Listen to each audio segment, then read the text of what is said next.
Malgrat estigui al contrari, un dels punts més forts d'Akira Toriyama a l'hora d'escriure Bola de Drac era la seva coherència a l'hora de desenvolupar combats i personatges. En aquest canal s'analitzarà des d'una perspectiva enfocada exclusivament en el manga, l'única font canònica, i comprovarem com sovint les guies oficials no entenien l'obra i la feien semblar molt pitjor del que era en realitat. Segon vídeo dedicat a l'anàlisi de les diferents transformacions dels Saiyans, aquest cop dedicat a la forma de superguerrer de nivell 1 o superguerrer a seques. Aquesta és, sens dubte, la forma més mal interpretada per les guies oficials, ja que la van tractar com si fos un simple Kaioken, però sense els desavantatges de la tècnica del Kaito, quan la realitat és molt més complexa i diferent. Però comencem pel principi. Què és el superguerrer? Segons diu la llegenda, el superguerrer apareix un cop cada 1000 anys i és un guerrer de l'espai amb una força extraordinària capaç de superar els límits que cap saià normal no pot superar mai. Ara bé, què en té de cert la llegenda? Ens en podem refiar? Analitzem, però abans de començar l'anàlisi deixeu-me fer una puntualització. La representació dels Saiyans ha anat variant al llarg dels anys, també la que el propi Toriyama ens ha mostrat. M'explico. Si bé és cert que normalment el mestre era prou ambigu com per després poder omplir els buits com cregués convenient, en el cas dels guerrers de l'espai, crec que se'ns dona prou informació com per poder afirmar categòricament que la seva nova imatge, vista sobretot a la pel·lícula del Broly de Bola de Drac Super, és incompatible amb el manga original. Si bé els nous Saiyans semblen ser una raça més variada, amb uns que són guerrers i altres que són civils que fan vida més normal pel planeta, la realitat descrita originalment era ben diferent. Pel que diu el Vegeta, els guerrers inferiors els enviaven a planetes dèbils i llunyans perquè els conquereixi el Saiyan a mesura que vagi creixent. Però pensem-ho fredament. Com en tota societat estructurada per jerarquies, n'hi ha d'haver molts més a baix que no pas a dalt.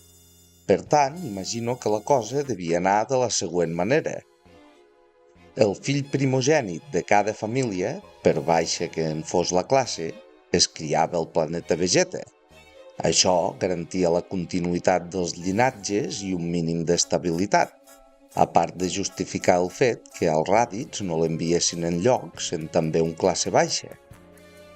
Després, els altres fills dels classes baixes els enviaven a criar-se a planetes dèbils i llunyans i si aconseguien dur a terme la missió, exterminar la raça dominant local, els devien anar a buscar i els reincorporaven a les files un cop enfortits per la lluita. Els que morien, lògicament, eren oblidats i potser s'enviava una altra classe baixa a intentar-ho més endavant. El que explica el Vegeta sembla una pràctica generalitzada i no sembla pas que s'ho inventés en absolut, només per provocar el Son Goku.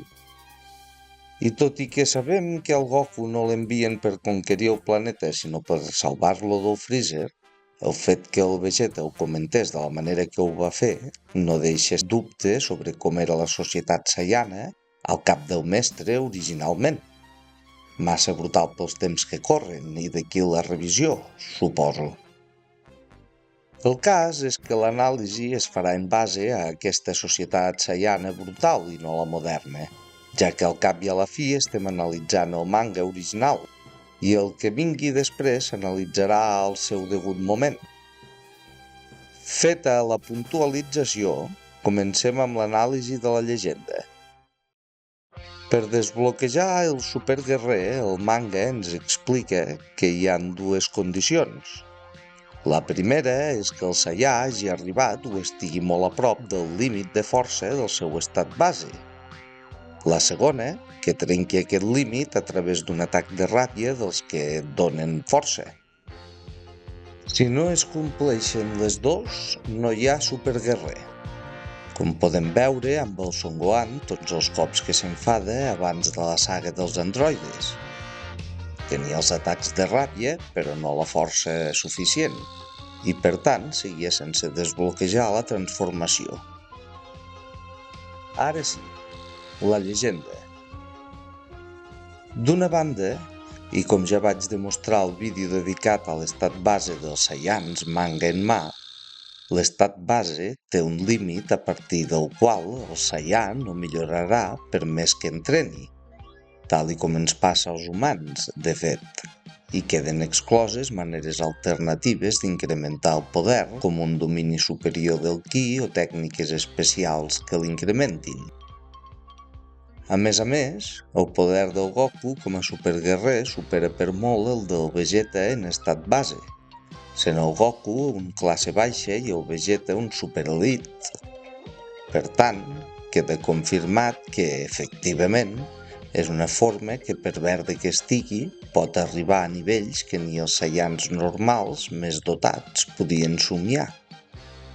Per tant, aquesta part de la llegenda sí, és certa.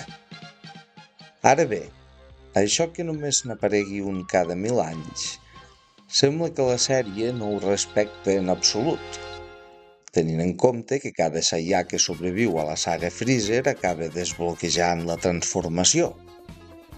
I compte, és una llegenda i quan diu 1000 anys no m'ho prenc literalment. Vull dir, si només en sortís un cada 300 anys, segurament la llegenda també diria 1000 perquè a la penya li molen els números rodons.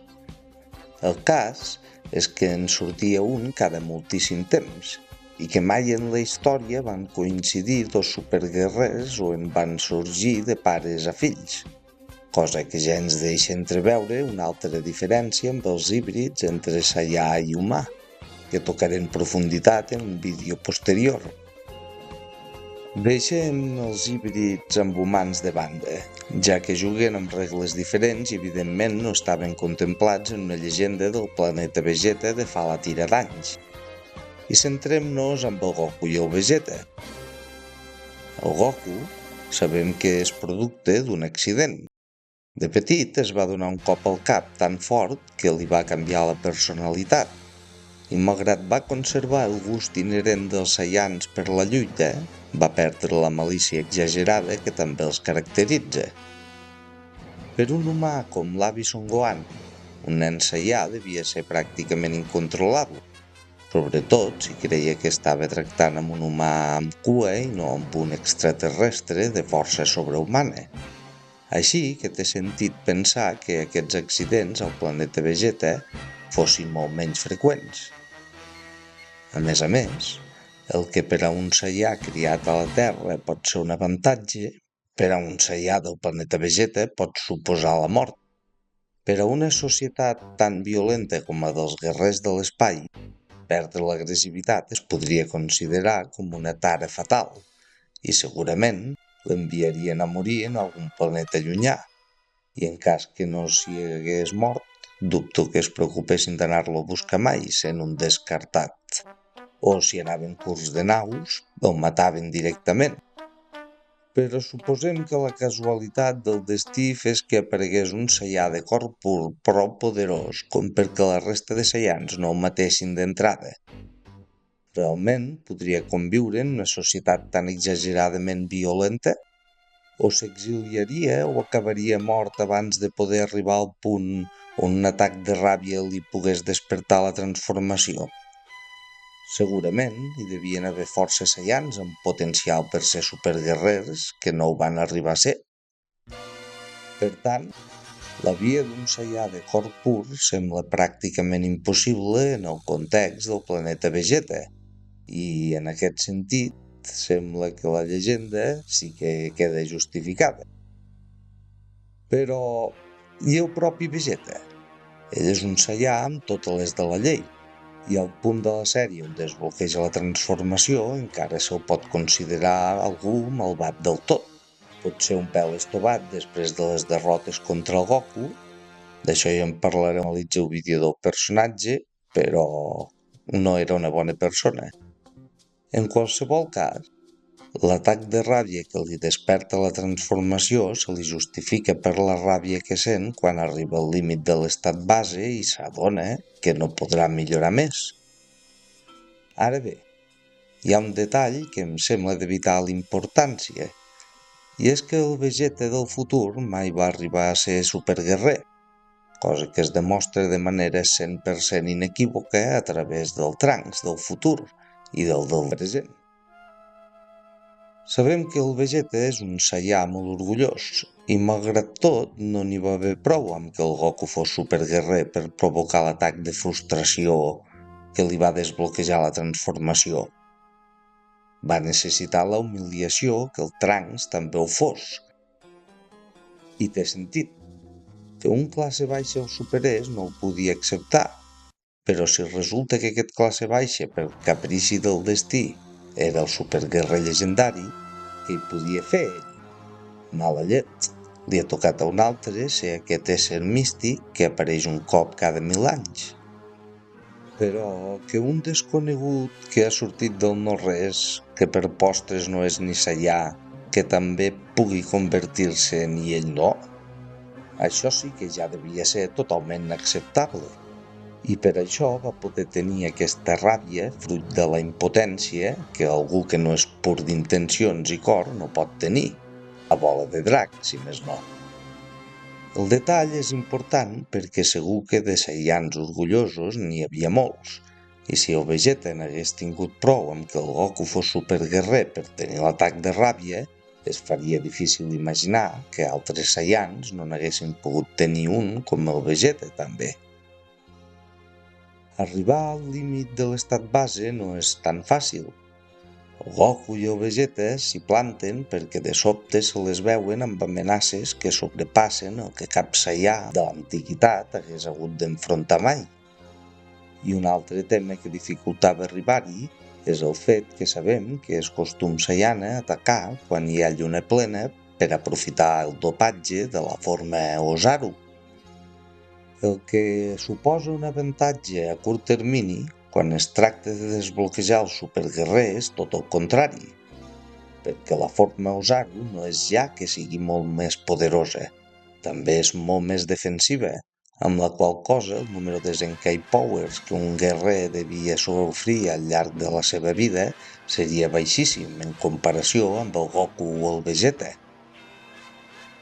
L'única manera que se m'acut és que algun fos prou boig com per intentar replicar l'entrenament del Goku a Namek, però sense mongetes màgiques ni màquines curatives. Però, esclar, el Zenkai no s'activa amb 2 claques, sinó amb ferides mortals. Així que dubto que un règim d'entrenament com aquest fos ni tan sols viable. En qualsevol cas, el fet és que per culpa de la forma Ozaru podem imaginar que poquíssims Saiyans van arribar al límit de l'estat base per més que lluitessin. Per tant, fins i tot imaginant que en temps difícils o de grans combats hi hagués pogut haver un superguerrer en una època on també hi hagués altres guerrers prou forts com per desbloquejar la transformació, el Vegeta ens demostra que amb l'enveja de no ser el superguerrer i que ho fos un altre no n'hi ha prou.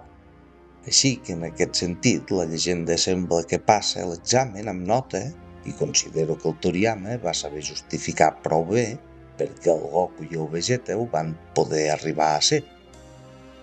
Feta aquesta puntualització, centrem-nos en la forma en si i en l'impacte que té sobre els Saiyans.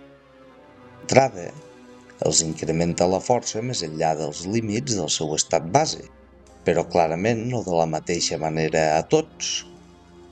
La transformació porta implícita una agressivitat que en limita enormement el potencial, i això ens porta a un dels aspectes que permet augmentar la força a bola de drac, la tranquil·litat d'esperit. La tranquil·litat d'esperit és un concepte que ja fa molt que es va introduir a bola de drac.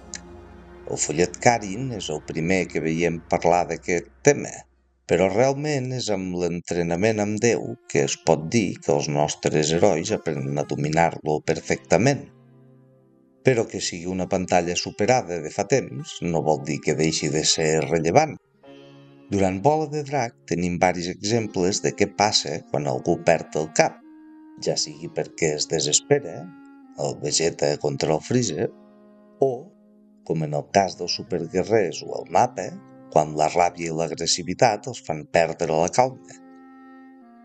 Fixem-nos amb el Nappa, ja que és un molt bon punt de referència en tenir el mateix tipus de ràbia que implica el superguerrer. No confondre-ho amb els atacs de ràbia, que precisament tenen l'efecte contrari, perquè es considera que un cop es tenen esvaeixen tots els dubtes. Tot i que en català en diguem ràbia a tot, els japonesos diferencien els dos estats mentals i per a ells no hi ha confusió.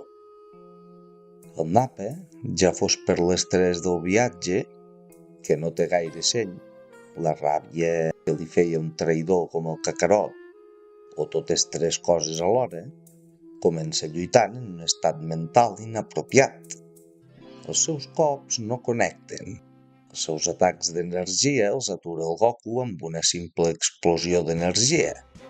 Kiai no para de rebre cops.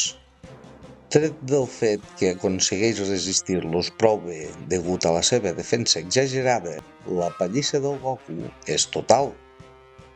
Però el Vegeta l'insta a calmar-se, i de sobte tenim un Nappa que, malgrat la força perduda durant la pallissa del Goku, passa a igualar en capacitats ofensives, i per tant passa a ser superior en poder degut a la seva defensa exagerada.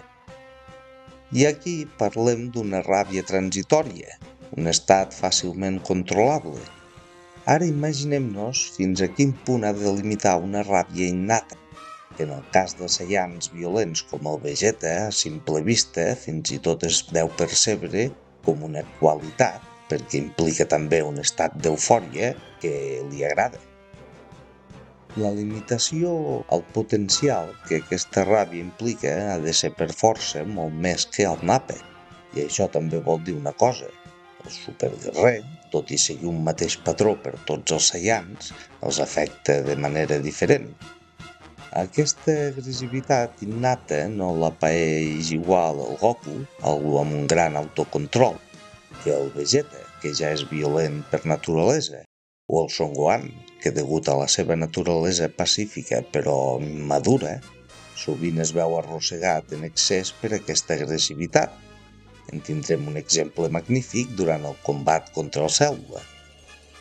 Lluitar contra aquest sentiment, per tant, no és fàcil, i encara menys saber que cal fer-ho per tal de millorar la forma.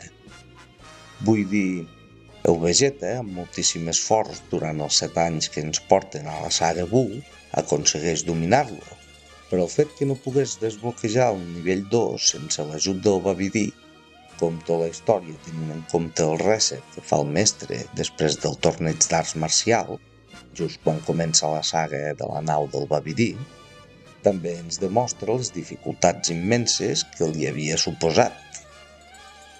Per tant, a grans trets podríem dir que hi ha dos tipus de superguerrer, els no dominats i els dominats. A simple vista, aquests són indistingibles els uns dels altres. L'única diferència és que el superguerrer dominat multiplica el poder molt més exageradament que no el que no està dominat, i que als superguerrer dominats l'aura no els apareix fins que decideixen lluitar amb totes les forces, mentre que als no dominats o no els desapareix o només ho fa en situacions d'extrema relaxació. Un altre aspecte que cal mencionar, tot i que no em sembla massa rellevant, és el fet que lluitar en aquest estat mental tranquil també elimina l'estrès que el cos pateix durant la forma. Per tant, podem assumir que el superguerrer no dominat té una lleugera penalització en la resistència, tot i que no crec que és suficientment gran com per canviar el valor de les pantalles de personatges respecte als seus estats base. A nivell de cansament, crec que la diferència no es començaria a veure fins al cap d'unes hores d'estar lluitant fent un esforç comparable. Vosaltres què creieu? Potser algú troba a faltar les formes de superguerrer que mostren el Vegeta i el Trunks en sortir de la sala de l'esperit i del temps. superheropatiu que no me n'he oblidat. Passa que no van en aquest vídeo. Espero que l'hagueu fruït de valent i que ens veiem als propers. Salut!